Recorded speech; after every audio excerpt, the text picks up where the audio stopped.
Assalamualaikum warahmatullahi wabarakatuh.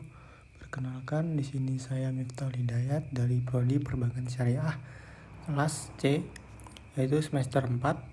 Di sini saya akan menjelaskan tentang konsep fatwa DSN, tentang murabaah dan aplikasinya dalam LKS. Yang pertama yaitu A. Fatwa Dewan Syariah Nasional. Fatwa merupakan salah satu institusi dalam hukum Islam untuk memberikan jawaban dan solusi terhadap problem yang dihadapi umat. Bahkan umat Islam pada umumnya menjadikan fatwa sebagai merujukan di dalam bersikap dan bertingkah laku. Dalam perkembangan ekonomi syariah, fatwa mempunyai peranan penting dan menjadi aspek organik dalam bangunannya.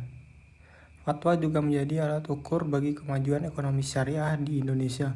Fatwa ekonomi syariah yang telah hadir itu secara teknis menyuguhkan model pengembangan bahkan pembaharuan fikih muamalah maliyah. Secara fungsional, fatwa memiliki fungsi tabyin dan tabjih.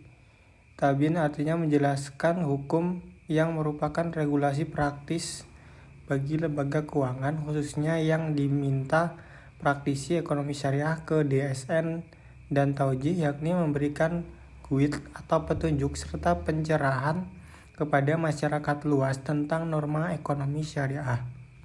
Selanjutnya B. Murabaah. Murabaah adalah salah satu skim di perbankan syariah yang paling diminati masyarakat. Dalam pembiayaan murabaah, bank menetapkan harga jual barang yaitu harga pokok perolehan barang ditambah sejumlah margin keuntungan bank. Harga jual yang telah disepakati di awal akad tidak boleh berubah selama jangka waktu pembiayaan. Landasan hukumnya yaitu Al-Quran. Yang pertama Al-Quran. Murabaah merupakan akad jual beli yang diperbolehkan. Hal ini berlandaskan atas dalil-dalil yang terdapat dalam Al-Quran, Al-Hadis, dan fatwa. Di antara dalil-dalil yang memperbolehkan praktik akad jual beli murabaah dalam Al-Quran yaitu sebagai berikut. Yang artinya, hai orang-orang yang beriman, janganlah kamu saling memakan harta sesamamu dengan jalan yang batil, kecuali jalan perniagaan yang berlaku dengan suka sama suka di antara kamu. Dan janganlah kamu membunuh dirimu, sesungguhnya Allah Maha Penyayang kepadamu. Quran Surah Al-Nisa ayat 29. Ayat ini melarang segala bentuk transaksi yang batil. Di antara transaksi yang dikategorikan batil adalah transaksi yang mengandung riba sebagaimana yang terdapat pada sistem kredit konvensional. Berbeda dengan murabaah, dalam akad ini tidak ditemukan unsur bunga, namun hanya menggunakan margin. Di samping itu, ayat ini mewajibkan untuk keabsahan setiap transaksi murabaah harus berdasarkan prinsip kesepakatan antara pihak yang dituangkan dalam suatu perjanjian yang menjelaskan dan dipahami segala hal yang menyangkut hak dan kewajiban masing-masing. Selanjutnya sumber hukum dari hadis riwayat Ibnu Majah. Nabi bersabda, ada 3 hal yang mengandung berkah jual beli, tidak secara tunai, muqaradah atau mudarabah, dan mencampur gandum dengan jawawut untuk keperluan rumah tangga, bukan untuk dijual. Hadis riwayat Ibnu Majah dari Suhaib. Hadis ini merupakan dalil yang lain dibolehkannya murabaah yang dilakukan secara tempo. Kedudukan hadis ini lemah karena banyak ulama yang menggunakan hadis ini sebagai dalil untuk akad mudarabah ataupun jual beli tempo. Hal ini mengindikasikan diperbolehkannya praktik jual beli yang dilakukan secara tempo. Begitu juga dengan pembiayaan murabaah yang dilakukan secara tempo. Dalam arti nasabah diberi tenggang waktu untuk melakukan pelunasan atas harga komisi sesuai kesepakatan. Yang selanjutnya yaitu ijma. Umat Islam telah berkonsensus tentang keabsahan jual beli karena manusia sebagai anggota masyarakat selalu membutuhkan apa yang dihasilkan dan dimiliki oleh orang lain. Oleh karena itu, jual beli adalah suatu jalan untuk mendapatkan secara sah. Dengan demikian, maka mudahlah bagi setiap individu untuk memenuhi kebutuhannya. Selanjutnya C, yaitu fatwa DSN tentang murabaah. Ketentuan umum Fatwa Dewan Syariah Nasional nomor 4 DSN MUI tahun 2000 Ketentuan umum sebagaimana telah dijelaskan dalam Fatwa Dewan Syariah Nasional nomor 4 DSN MUI nomor 4 tahun 2000, yaitu ketentuan umum murabahah dalam bank syariah sebagai berikut. Bank dan nasabah harus melakukan akad murabahah yang bebas riba. Barang yang diperjualbelikan tidak diharamkan oleh syariat Islam. Bank membiayai sebagian atau seluruh harga pembelian barang yang telah disepakati kualifikasinya. Bank membeli barang yang diperlukan nasabah atas nama bank sendiri, dan pembelian ini harus sah dan bebas dari riba. Bank harus menyampaikan semua hal yang berkaitan dengan pembelian, misalnya jika pembelian dilakukan secara utang. Bank kemudian menjual barang tersebut kepada nasabah atau pemesan dengan harga jual senilai harga beli plus keuntungannya.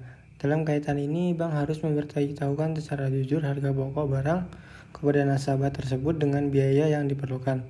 Selanjutnya, nasabah membayar harga barang yang telah disepakati tersebut pada jangka waktu tertentu yang telah disepakati. Selanjutnya, untuk mencegah terjadinya penyalahgunaan atau kerusakan akad tersebut, pihak bank dapat mengadakan perjanjian khusus dengan nasabah. Selanjutnya, jika bank hendak mewakilkan kepada nasabah untuk membeli barang dari pihak ketiga, akad jual beli murabahah harus dilakukan setelah barang secara prinsip menjadi milik bank. Dalam fatwa DSN tersebut, dikatakan bahwa barang tidak diharamkan oleh syariat. Ini dapat dipahami bahwa yang dimaksud adalah tidak haram dari sisi zat maupun dari cara perolehannya. Maka tidak diperbolehkan akad murabahah dengan objek akad berupa hewan yang najis, misalnya babi atau anjing. Demikian juga bila di barang tersebut barang curian. Jika nasabah mengetahui hal tersebut tetapi tetap meneruskan akadnya, maka akad tersebut batal. Aplikasi murabahah dalam LKS. Pertama, pihak klien mengajukan permintaan tertulis dengan mengisi formulir yang sudah disediakan untuk tujuan tersebut.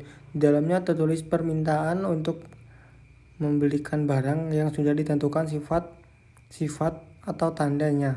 Jumlah dan batas waktu yang diperlukan juga diikutsertakan bersama formulir tadi daftar harga atau berkas kwitansi pembelian yang lalu. Yang kedua, kemudian pihak bank mempelajari permintaan tersebut dengan teliti dari berbagai dimensi. Yang ketiga, apabila pihak bank merekomendasi proyek tersebut untuk dirasakan sesuai dengan aturan operasionalnya, maka pihak klien harus menandatangani transaksi janji untuk membeli. Dalam transaksi tersebut ditentukan tempat dan waktu penerimaan, laporan jumlah biaya pembelian, jaminan yang diminta, dan lainnya. Kemudian pihak klien membayar uang muka pada pihak bank, dan pihak klien wajib mematuhi semua janji yang sudah ditandatangani dan menanggung semua kerugian akibat ingkar janji atau pembatalan kesepakatan. Yang keempat, yaitu kemudian pihak bank berusaha mendatangkan barang baik secara impor atau membeli dari pasar lokal, dan bank mengeluarkan cek untuk sebagai ganti pembayaran harga barang atau dengan cara pembayaran lainnya yang sesuai untuk kepentingan supplier, dan utusan bank memberikannya kepada supplier tersebut untuk ditukarkan dengan kwitansi pembelian terakhir untuk kepentingan bank dan penyerahan barang. Dan untuk barang impor, ketika impor berlangsung telah lengkap dokumen-dokumen disertai harga keseluruhan barang. Yang terpenting penandatanganan barang tersebut atas nama bank.